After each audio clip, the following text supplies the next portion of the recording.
Meus caros irmãos e irmãs aqui no santuário, você que nos acompanha de casa e você que vai ouvir esta pregação que ficará aí disponível nos nossos canais. Nós estamos no texto de Lucas, capítulo 17, versículos 5 ao 10. Os apóstolos pedem a Jesus aquilo que nós precisamos pedir sempre. Precisamos pedir sempre. Repita, precisamos pedir sempre. Diga para quem está do seu lado, peça isso sempre. Todos os dias. Sem se cansar. Sem se cansar. Com insistência. Com insistência. Com perseverança. Perseverança. Meu filho, porque o negócio não é fácil não. Se nós não tivermos fé, já era. Tudo é possível aquele que crê. O contrário também é verdade. Se tudo é possível ao que tem fé, para aquele que não tem fé, as coisas são mais difíceis. Os discípulos poderiam pedir a Jesus qualquer coisa. Jesus, dá-nos saúde. Jesus, dá-nos beleza. Jesus, dá-nos riqueza. Jesus, dá-nos uma esposa. Jesus, aumenta a nossa fé. Aumenta a nossa fé. Eu não sei o tamanho da sua fé. O que nós aprendemos com o texto é que, dependente do tamanho da nossa fé, da profundidade da nossa fé, ela pode ser aumentada. Agradecido sempre, conformado jamais. Repita, agradecido sempre, conformado jamais. Eu quero é mais. A nossa fé, ela deve crescer, ela deve se aprofundar. E a fé, que aqui vem do grego pistis. Pistis significa um volver também do intelecto, um volver da vontade, um curvar-se perante a palavra de Deus. Fé é confiança. Aquele que confia tem fé. Aquele que não tem fé não confia. E quando eu falo de confiança, é uma atitude do coração. É uma atitude de dentro para fora. E a atitude interior, ela se manifesta na vida exterior. A fé que nós trazemos no coração, ela é manifesta na nossa vida, nas nossas atitudes, nas nossas palavras. Conta-se que tinha uma cidade no Nordeste que estava enfrentando uma seca brava, mas aquela seca terrível. Já é seca lá, mas essa seca se prolongou ainda mais. O padre da paróquia, querendo mobilizar as pessoas em oração, ele disse assim: vamos no próximo sábado de manhã levar latas de água para jogar no pé do cruzeiro, clamando chuva. É uma tradição antiga. Quando não chovia, as pessoas jogavam água no pé do cruzeiro. Vou abrir um parênteses, naquela época tinham cruzeiros, né? Naquela época tinham várias cruzes pela cidade. Hoje a gente não vê quase nada, mas naquela época tinha.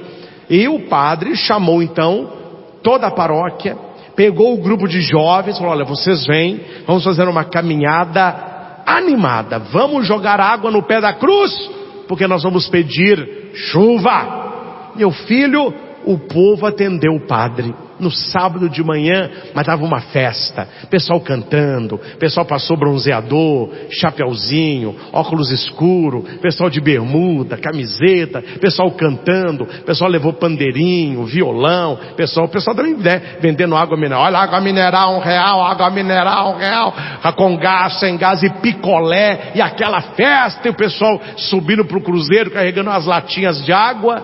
No meio da multidão, uma criança chamou a atenção e foi alvo de certos comentários negativos. Todo mundo estava curtindo aquela caminhada. A criança estava de galocha, de capa de chuva, guarda-chuva, todo encapotado. E as pessoas falavam: que é isso, menino? Você está passando mal? E ele não respondia nada. E o padre, vendo aquela criança, respondeu assim: pelo visto, só essa criança tem fé naquilo que nós estamos indo fazer. Uma coisa pequena. Mas aquela criança perguntou à mãe: por que nós vamos jogar água no pé da cruz? E a mãe disse: é para chover, meu filho. Ele já estava preparado para a tempestade. No meio daquele povo todo, somente aquela criança tinha. Então note, não é fácil ter fé. Não é fácil você ver um céu sem nuvem alguma, com um sol de 40 graus, e você está de galocha, capa de chuva, guarda-chuva, com a certeza, vai chover, porque nós vamos rezar, eu tenho fé e Deus mandará o que a gente precisa. Por isso que nós precisamos pedir sempre: Senhor, eu creio, mas... Quantas vezes você já rezou isso? Quantas vezes nós já falamos isso? E diremos até o fim da nossa vida. A fé, ela pode sempre ser aumentada. E Jesus, no texto, ele vai dizer que não interessa o tamanho da fé, interessa a pureza da fé, a intensidade da fé, a confiança da fé. E Jesus, ele vai pegar a menor semente que existe, que ele conhecia na época, que é a semente de mostarda. É a menor sementinha. E ele vai dizer para aquele povo, porque a maioria do povo que estava escutando Jesus, eles eram agricultores, eles trabalhavam, nas lavouras, então eles entendiam de semente. E Jesus disse: se vós tivesseis fé, mesmo pequena, não precisa ter uma fé muito grande. Se você tiver uma fé mesmo pequena, como um grão de mostarda, ela é pequena, mas é poderosa. Poderias dizer a esta amoreira. No texto original, que nós não temos, então eles traduzem por amoreira, mas é sicômoro.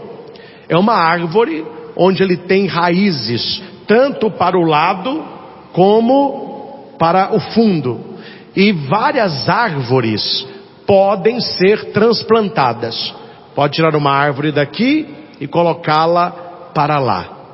Eu estava vendo num condomínio lá em Itaúna, estão inaugurando um condomínio novo, já estão vendendo os lotes, e eu vi os caminhões chegando com palmeiras e árvores grandes. Eles já estão plantando tudo grande, não vai esperar crescer. Há árvores que podem ser mudadas de lugar. Por que Jesus fala do sicômoro? Porque quem entende de plantação sabe, se muda várias árvores, sicômoro não tem como mudar. É um trabalhão, ele tem raízes tanto para o lado como para o fundo. Então uma vez plantado, ali ele vai ficar. E Jesus diz isso: olha, uma árvore que o ser humano não consegue mudá-la de lugar, não consegue arrancá-la, pela fé, você não tem que fazer força nenhuma braçal. Se você tivesse fé do tamanho de um grãozinho de mostarda, você olharia para esta árvore e diria: arranca-te daqui e lança-te ao mar, planta-se ao mar. Ela sairia e se plantaria no mar. A pergunta é, meus irmãos, alguém planta árvore no mar? Alguém planta alguma coisa no mar? Então note que Jesus usa aqui de hipóbole, de exagero, de grandiosidade, para falar que aquilo que é impossível para o homem, é possível para Deus. E aquilo que é possível para Deus, se torna possível para nós, através da nossa fé. Vivemos num mundo onde a descrença é vista como um valor para muita gente. Nós estamos num mundo de cabeça para baixo. O poste está urinando no cachorro. Aquilo que é certo, as pessoas veem como errado. Aquilo que é errado, as pessoas gostam de fazer e postam e filmam e querem dizer assim: ah não, porque eu faço mesmo, a minha vida é assim mesmo, isso me faz. Quer dizer, houve uma inversão. E antes quem eram as pessoas de honra? As pessoas que tinham fé, as pessoas que você via rezando, as pessoas que você via com o terço na mão, lendo a palavra, praticando o sacramento. O que o mundo valoriza hoje? A descrença. O que o mundo valoriza hoje? No domingo, é o shopping, é o dormir até mais tarde, é o ficar fazendo caminhada, andando de bicicleta, jogando bola, comendo coisa gostosa, dormir mais cedo, que amanhã vem a segundona. As pessoas tiraram da vida delas o culto de Deus no dia que pertence a Ele. A descrença tomou o coração de muitas pessoas. Elas não lembram que domingo é dia de missa. Elas dormem e acordam, não fazem oração alguma, não rezam nada, porque o mundo de hoje valoriza a descrença. Só que o Evangelho vai na contramão. Os discípulos dizem: se o mundo está na descrença, nós queremos pedir, aumenta a nossa fé. E olha que interessante, aqui é muito bonito você entender isso. Eles não pedem, aumenta a fé de quem não tem. Não. Aumenta a nossa fé. Fé, ela é pessoal. Peça pela sua fé. Reze pela sua fé. Porque chegará um tempo que só permanecerá de pé aquele que se ajoelhou no tempo que você podia professar a sua fé. Nós temos com tranquilidade no Brasil a profissão da nossa fé. Você vem na igreja, ninguém tem medo, a gente reza, professa a fé. Você usa na rua crucifixo, anelzinho de terço, você reza o terço na rua, você anda com a sua Bíblia, não tem problema nenhum. Mas se você for em alguns países no mundo, é proibido ser cristão, é proibido ser católico, as pessoas vão bater em você, elas vão te espancar na rua, elas vão cuspir na sua frente, elas vão te jogar ovo. Quantas reportagens nós temos visto de cristãos que estão na igreja, eles colocam uma bomba na igreja, matam 30, 40, 80 pessoas, padres presos, bispos perseguidos, igrejas destruídas, porque a fé tem sido perseguida. E nós na terra de Santa Cruz, no nosso Brasil, nós temos esta bênção, que é a propagação da nossa fé, e um povo profundamente devoto, um povo profundamente de fé. Por mais que aqueles que não têm fé façam barulho e mostrem que a maioria pertence a Ele, estão longe, mas muito longe, muito longe de serem a maioria. A maioria do povo brasileiro é um povo de família, é um povo de fé, é um povo de crença, é um povo de respeito, é um povo que a espiritualidade está arraigada no nosso coração. Então nós devemos rezar por estes, mas aproveitar o tempo de graça. Aproveitar o tempo de graça. Este final de semana eu estive em Fortaleza, na festa de São Miguel Arcanjo, final de semana passado, no Instituto Hesed. E entre uma pregação e outra, nós temos lá a sala dos pregadores. Então a gente almoça junto, toma café, e em várias refeições o assunto era esse: nós estamos vivendo algo sobrenatural na espiritualidade. Não é normal as pessoas estarem reunidas em multidões apenas para terço, para missa, para eventos. São Miguel entrou com tudo no Brasil. Várias dioceses e arquidioceses estão sendo consagradas a São Miguel. É a grande reconquista. Nós devemos estar com Miguel, com Rafael, com Gabriel. Os estados estão se dobrando perante o poderio dos céus. Nós vemos a festa de São Miguel lá no Hesed, não tinha onde pôr mais gente. Você via a festa de São Miguel na Canção Nova, não tinha onde pôr mais gente. Você via a festa de São Miguel no Santuário de São Miguel, não tinha onde pôr mais gente. Está tudo lotado, igrejas lotadas. Eu que tenho a graça de viajar Brasil afora, sempre que eu estou com os padres falam: padre, aqui na nossa paróquia nós temos 3 missas, 4 missas, 5 missas por final de semana, todas cheias. Aí a gente fica questionando, e eu não vou entrar nisso aqui, porque eu não quero criar polêmica, mas já criando, né? Eu não levei muito a sério os dados do censo último de IBGE com a Igreja Católica, não. Tem alguma coisa nisso aí. Porque no censo nós caímos, mas para a igreja tudo aumentou. Aqueles documentos que a igreja manda para Roma estão todos em alta. Aumentaram os batizados, aumentaram os casamentos, aumentaram a primeira comunhão, aumentaram crismas, aumentaram missa, os padres aumentaram o dia de atendimento, aumentaram as escolas católicas, aumentaram as comunidades católicas, aumentaram os institutos de vida consagrada, os seminários estão cheios, os conventos, as moças estão voltando à vida. Como que a coisa está diminuindo?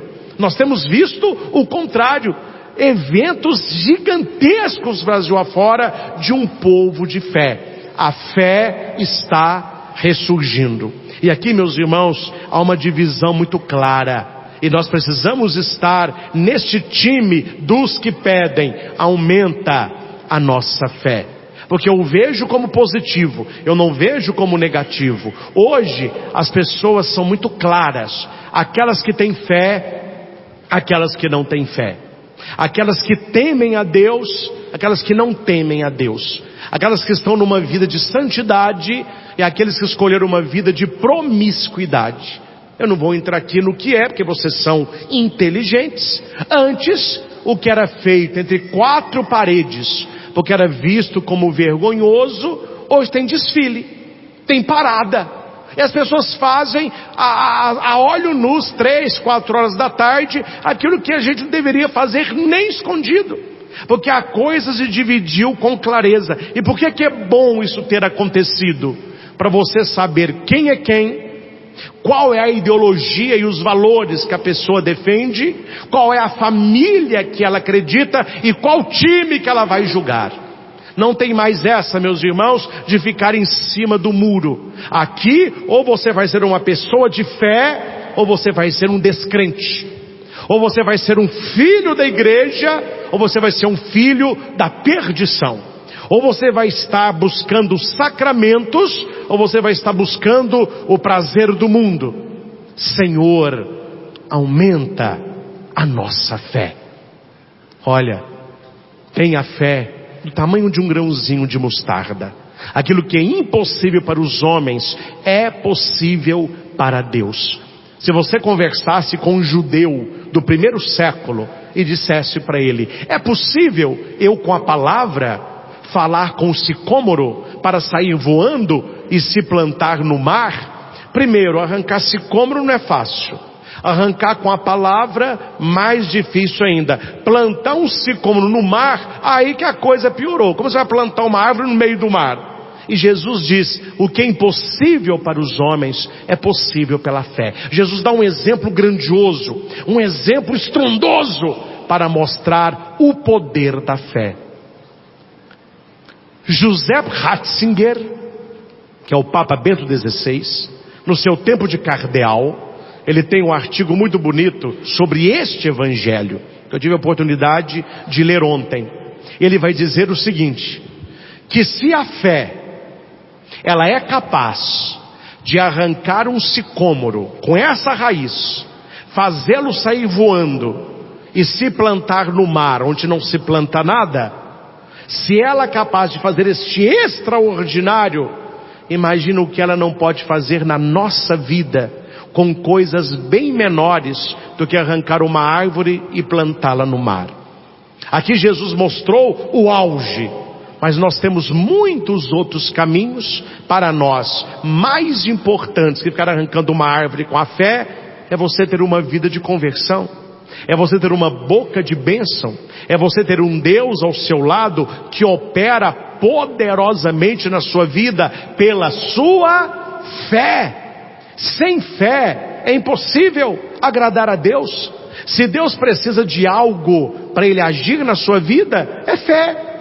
Há um texto muito triste na Bíblia, muito triste, quando Jesus vai na sua terra natal. Eu sempre cito esse texto que ele me incomoda. Jesus já era um pregador conhecido, já era naquela época, uma palavra que a gente usa hoje, né, famoso, Todos sabiam quem ele era, um homem poderoso em palavra, em milagre e exorcismos. Onde Jesus chegava, eles falavam: ele é um grande pregador, ele realiza milagres e ele expulsa demônios. Depois que Jesus já estava bem conhecido, ele vai aonde?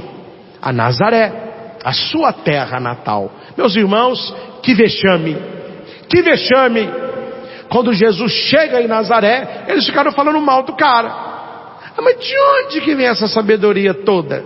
Quem ele acha que é para ficar falando e fazendo o que ele faz? A gente conhece, ele é daqui, a gente conhece a mãe dele, conhece o pai dele, a gente conhece a família dele. Aí Jesus falou para os discípulos: povo de dura serviço, coração duro. Ali não fez quase milagre algum, curou poucos doentes, não fez quase nenhuma pregação. Ele disse para os seus discípulos: vamos para as cidades vizinhas. Quando Jesus chegava na cidade vizinha, a cidade parava. Era uma multidão que via receber Jesus, e os seus não o receberam. E a Bíblia diz que quando Jesus saiu de Nazaré, ele ficou, olha a palavra, ele ficou impressionado. Olha, para você impressionar a Deus não é pouca coisa, hein? Ele ficou impressionado com a falta de fé daquele povo. E porque faltou a fé, não aconteceu milagre, não aconteceu grandes pregações, não aconteceu grandes curas, não aconteceu exorcismo. Quer dizer, Deus não afastou o mal, porque Deus precisa da nossa fé. Joseph Ratzinger, Papa Bento, vai dizer que aquele milagre da multiplicação dos pães ilustra a nossa fé. Que Deus quer fazer uma obra grandiosa, mas nós temos uma fé muito pequenina. Ele precisa da sua fé apenas do tamanho de um grão de mostarda. Porque a multiplicação dos pães começou com algo muito pequeno. 5 pãezinhos e 2 peixinhos para 5.000 homens, sem contar mulheres e crianças. Peguemos nós que aqui estamos. Não vou contar aí os milhares que estão pelos meios de comunicação, mas nós que estamos no santuário, o que é, meus irmãos, para nós que aqui estamos, 5 pãezinhos e 2 peixinhos? Não vai dar uma migalha para cada um, mas eles tinham aquilo, eles ofertaram aquilo. Jesus olha os 5 pães e 2 peixes, ele olha a multidão e diz: vai dar. É a fé. Qual é a fé que Deus espera de nós? 5 pães e 2 peixes. É pouco mesmo, é pequenininho mesmo. Eu fico muito me cobrando, mas eu queria ter mais fé, eu queria acreditar mais, e Deus fala: padre, se eu tiver fé tamanho de um grão de mostarda, está valendo. E a gente vai aumentando, nós vamos trabalhando juntos. Então esse é o nosso pedido: Senhor, aumenta a minha fé. Não quero aprofundar, que nós não temos tempo para isso, mas eu não poderia deixar de ir ao catecismo da Igreja Católica. Eu sempre digo isso: Bíblia anda de mãos dadas com o catecismo da Igreja Católica. E aqui eu falo sem medo de contrariar A ou B, porque se contrariar, quem está contrariado está errado mesmo. Se a pessoa tem uma pregação ou um ensinamento, seja quem for, que vá contra o catecismo da igreja, isso não é doutrina, é opinião dele, é opinião dela. Seja pregador, seja padre, seja quem for. Porque tem muita gente pregando coisas erradas por aí, ensinando para o povo coisas erradas, que não é a doutrina da igreja, é a opinião da pessoa. E aqui eu digo sem ser grosseiro, que esta pessoa que tem o microfone e o púlpito, guarde a opinião dela para ela. Ninguém quer saber a opinião dela, ninguém interessa pela opinião dela. Eu não sei se os senhores são assim, eu não sei se quando vocês vêm à missa e vêm aqui ao santuário, temos hoje aí várias caravanas, vários visitantes, eu vou lá para ouvir qual que é a opinião do Padre Christian.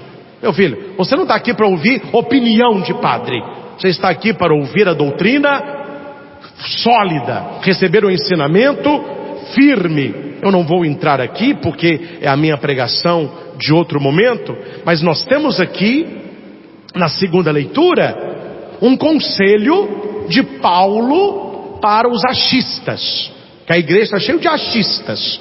Eu acho isso, eu acho que é pecado, eu acho que não é pecado. Até em confissão, meu filho, o penitente vai buscar uma orientação no confessionário, o padre fala com a pessoa, eu acho que isso não é. Mas o que o padre está achando? O que um cara desse acha? Não tem que achar nada, é ou não é. E aqui São Paulo vai dizer, olha, reaviva a chama de Deus, não te envergonhes do testemunho de Jesus, usa um compêndio das palavras sábios em matéria de fé. O catecismo da Igreja Católica é o compêndio da nossa doutrina. Usa esse compêndio e guarda o precioso depósito que é a doutrina católica. Então Paulo está nos alertando, cuidado com achismo, cuidado com quem prega muito mais para agradar do que para converter. Eu não vou aqui entrar nessa mazela, nessa bagunça, porque senão eles ficam detonando o padre. Mas eu fico de olho na internet, no Instagram principalmente, de alguns perfis, até irmãozinhos nossos, pregadores, que respondem diariamente perguntas dos fiéis, e não há momento algum um chamado à conversão, um chamado à palavra e à doutrina. É sempre passando mão na cabeça, é sempre beijinho, é sempre abraço. Daqui a pouco a pessoa perde a salvação dela e vai levar uma multidão com ela para o inferno. Porque não é você agredir a pessoa, mas é você levá-la a um caminho de conversão, a uma experiência profunda de fé. Meus irmãos, me mostrem, porque se você me mostrar, eu mudo a minha pregação. Me mostre na Bíblia, mas tem que ser na Bíblia. Uma pessoa que teve uma experiência de fé com Jesus Cristo, que não mudou de vida. Onde que você tem na Bíblia Jesus estando com o pecador para que o pecador continuasse pecador? Jesus sentando na rota com os pecadores para pecar com eles. Jesus andando com prostituta para se prostituir com elas. Não existe isso. Quando Maria Madalena, uma mulher, estava com 7 demônios, ela recebe de Deus uma libertação, ela muda a sua vida, ela larga a sua vida antiga e segue a Jesus. Mateus era esperto, era cobrador de impostos. Jesus diz para ele, vem e segue-me. Ele larga a banca, ele larga aquela vida e passa a ser um apóstolo de nosso Senhor. Zaqueu, outro trambiqueiro, roubava, estava em cima de um galho. Jesus fala, olha, eu quero estar na tua casa. Jesus nem chamou o cara à conversão, eu quero estar na tua família. Quando Jesus entra naquela casa, o que ele diz? Senhor, eu vou mudar de vida, eu vou devolver o que eu roubei, eu vou dar metade para os pobres. Não há uma pessoa que entre em contato com nosso Senhor de verdade e que não tenha uma conversão, que não mude de vida. Eu fico muito preocupado com pessoas que tinham uma vida mundana, agora têm uma vida eclesial, mas continuam a mesma coisa. Quer dizer, onde está a conversão? Onde está a mudança de vida? Porque no Evangelho nós vemos inúmeras conversões. A pessoa, ela recebe algo de Cristo, ela muda de vida. Eu gosto muito daquele cego Bartimeu. Ele grita para Jesus que ele queria ver. Aqui é uma visão também de fé, né? Jesus o cura, e Jesus diz para ele, vai, a tua fé te curou. Como que o Evangelho acaba? Daquele momento em diante, o cego seguia Jesus pelo caminho. Quer dizer, ele se apaixonou tanto pelo Senhor que ele não conseguia ficar longe. Então nós precisamos entrar em contato com a fé e pedir realmente que esta fé nos renove e nos converta a cada dia. E indo ao catecismo, você tem algo sólido para a sua vida. Vou apenas citar, não há tempo para explicações, mas eu faço questão que você marque aí no seu catecismo o parágrafo 153, olha, estou no inicinho do catecismo, 153 até o 165. 153 até o 165. 65. E aqui eu quero ler para você apenas o que eu grifei, bem resumidamente. Aqui se chama as características da fé. Eu que tenho fé, quais são as características da minha fé? O que eu tenho que olhar para saber se eu tenho fé? Um exemplo rápido, eu gosto muito de analogia que a gente compreende melhor. Como que eu sei que alguém está gripado? Eu não vejo a gripe. Prazer, padre. Prazer, quem é você? A gripe. Não, nunca vi. Mas eu sei que a pessoa está gripada. Como? Febre, nariz escorrendo, corpo ruim, não quer comer. Ah, meu filho, você pegou um resfriado daqueles, viu? São os sinais. O catecismo nos traz quais os sinais da fé. A gente não vê a fé, como a gente não vê a gripe, mas eu sei identificar a gripe. Como que eu identifico a fé? O catecismo me diz, primeiro, a fé é uma graça. Repita, a fé é um dom de Deus, uma virtude sobrenatural infundida por Ele. Então a fé, ela não começa em nós. A fé é um presente, é um dom que deve ser pedido. A fé é também um ato humano. A fé é também olha para você ver, ela é graça, mas ela é um ato humano. É o parágrafo 154. Não contraria nem a liberdade, nem a inteligência do homem confiar em Deus e aderir às verdades por Ele reveladas. Então a fé é uma graça, mas é uma atitude minha ter fé. Eu olho para aquilo que Deus revelou, eu tenho essa abstração da revelação de Deus e eu tenho uma atitude de fé. No parágrafo 156, a fé também é algo da inteligência. O motivo de crer não é o fato de as verdades reveladas aparecerem como verdadeiras e inteligíveis à razão natural. Ou seja, então isso é racional, isso tem lógica, então eu vou crer. O catecismo diz que crer não é um fato que acontece assim. Cremos por causa da autoridade de Deus que se revela e que não pode nem enganar-nos e nem enganar-se. Deus não se engana e Deus não nos engana. Então nós podemos confiar nele, nós podemos ter fé. A fé é certa. Repita de novo. A fé é certa. Você que está comigo pelos canais no YouTube, escreva aí no comentário. A fé é certa. Isso está no parágrafo 157. Atenção, que você deveria saber esse parágrafo de cor. Quando alguém falar para você assim: mas quem é inteligente não tem fé. Quem é culto não tem fé. Quem tem uma inteligência superior não tem fé. Isso aí é coisa de gente boba. Fé e igreja é coisa de gente boba. Olha como que eles estão querendo mudar a coisa. Olha o que diz o parágrafo 157. A fé é certa, mais certa do que qualquer conhecimento humano, porque se funda na própria palavra de Deus, que não pode mentir. Sem dúvida, as verdades reveladas podem parecer obscuras à razão e à experiência humana, mas a certeza dada pela luz divina é maior do que a dada pela luz da razão natural. 10.000 dificuldades não fazem uma única dúvida.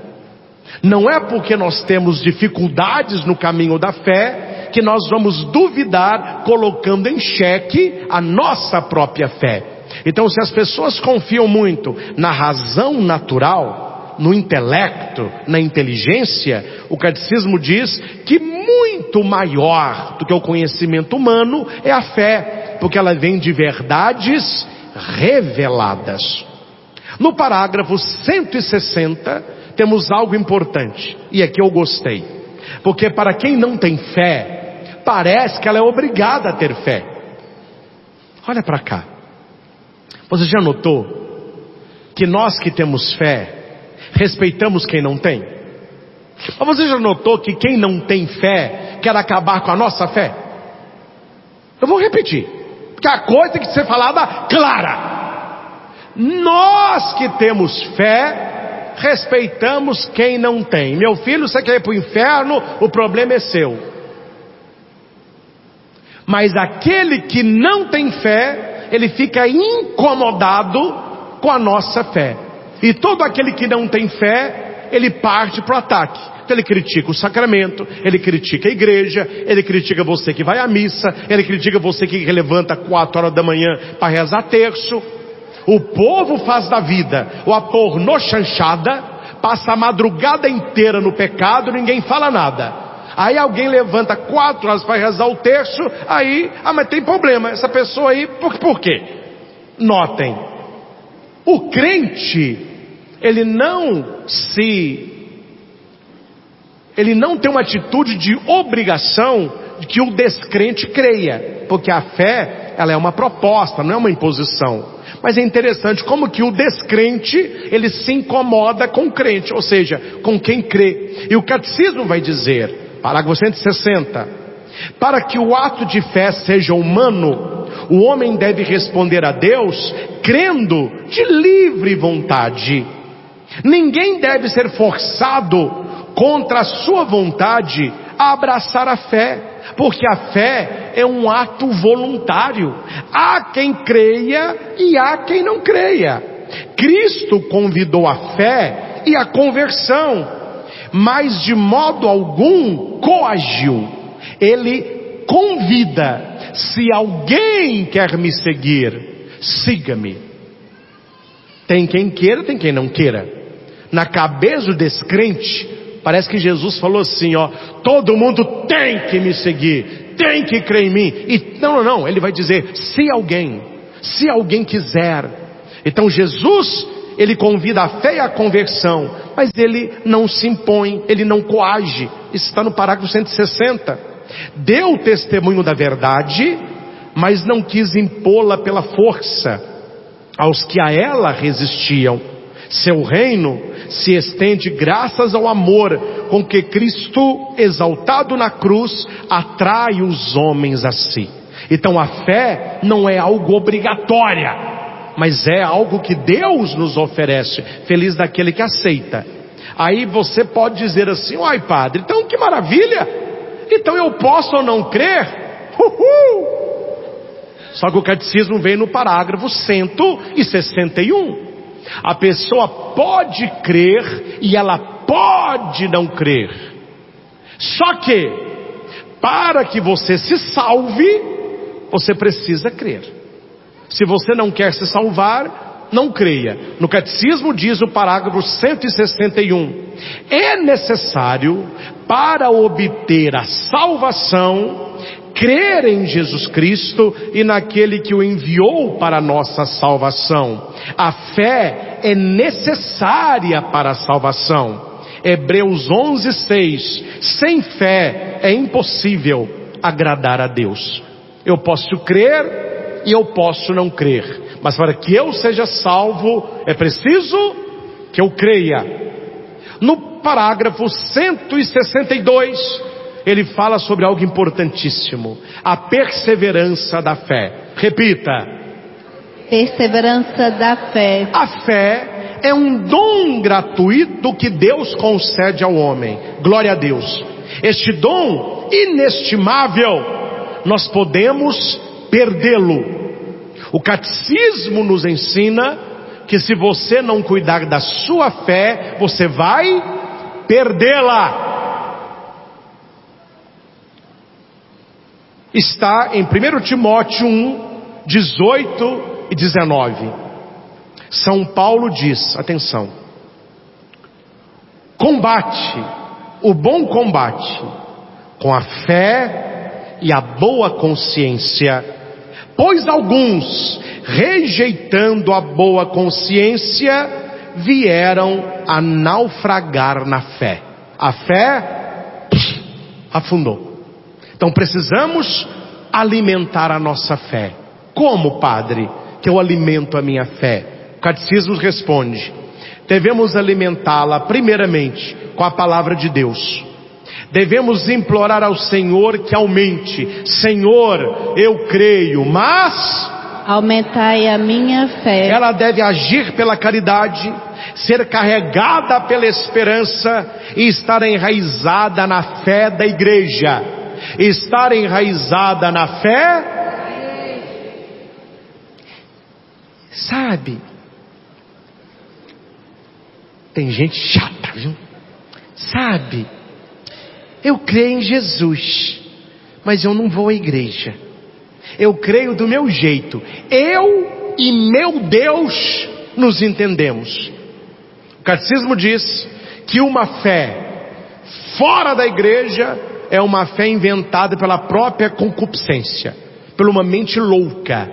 Porque Jesus sempre ele reuniu a igreja em torno dele. A nossa fé, ela deve ser pela caridade, carregada pela esperança e ter as suas raízes na fé da igreja. Por quê? Porque foi a igreja que recebeu o depósito da fé. Depositum fidei. Não foi você que a recebeu. A pessoa não vai à igreja. Eu não preciso da igreja. Mas nasce o neném, leva para batizar. Por que você não batiza? Quando tem alguma missa assim festiva, eu vou para comungar. Por que você não consagra?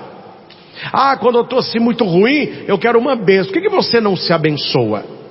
Morreu alguém, chama o padre. Não, faça você a encomendação. Quer dizer, as pessoas são utilitaristas. Elas dizem que não precisam até precisarem. Até precisarem.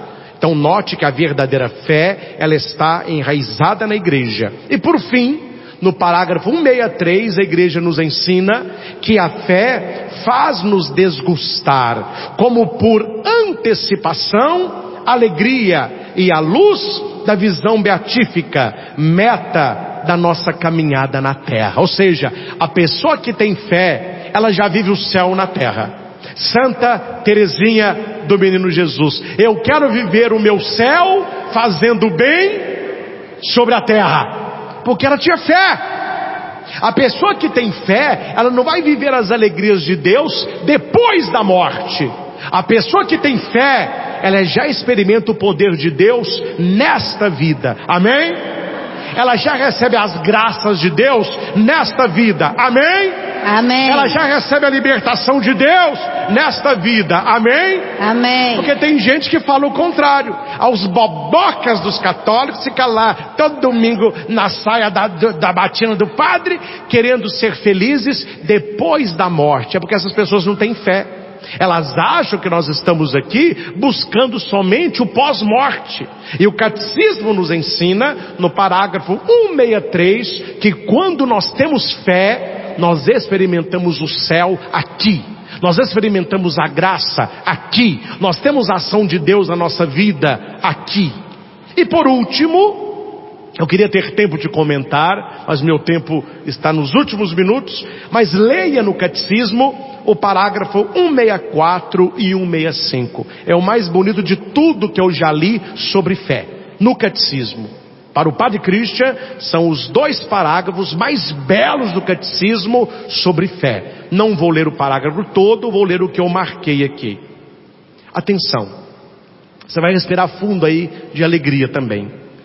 Luminosa em virtude daquele em que ela crê, a fé é muitas vezes vivida na obscuridade. Fé, para muita gente, é você ter uma vida de clareza, de alegria. Não, a nossa fé muitas vezes ela é vivida no escuro. A gente anda como se fosse as apalpadelas. Olha o que diz aqui o catecismo. A fé, ela pode ser posta à prova. O mundo em que vivemos muitas vezes parece estar bem longe daquilo que a fé nos assegura. As experiências do mal, o sofrimento, as injustiças, as mortes parecem contradizer a boa nova. Podem abalar a fé e tornar-se para ela uma tentação. que o catecismo está falando? Que a nossa vida não é fácil, que nós vamos enfrentar injustiças, mal, sofrimento, morte, e que nesses momentos a nossa fé dá mas não pode cair não, viu gente? Ela só dá uma balançada. E aqui está escrito: é então que devemos voltarmos aos testemunhos da fé. Porque olhando a pessoa que tem fé, a gente tem mais fé. E o catecismo coloca 2: Abraão e Nossa Senhora. Abraão, o pai da fé. Maria, a que se entregou pela fé. E termina citando Hebreus 12, 1-2. Olha que bonito.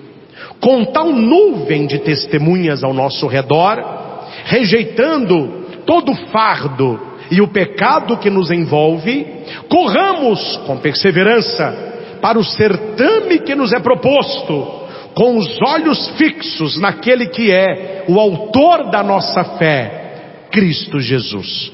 O catecismo é magistral. Por mais difícil que a sua vida seja, por mais injustiça que você sofra, quando a morte visitar a sua vida, quando a doença vier no seu corpo, quando o sofrimento visitar a tua alma, mantenha os olhos fixos em Jesus e diga no seu coração: apesar de tudo, eu sei em quem eu coloquei a minha fé.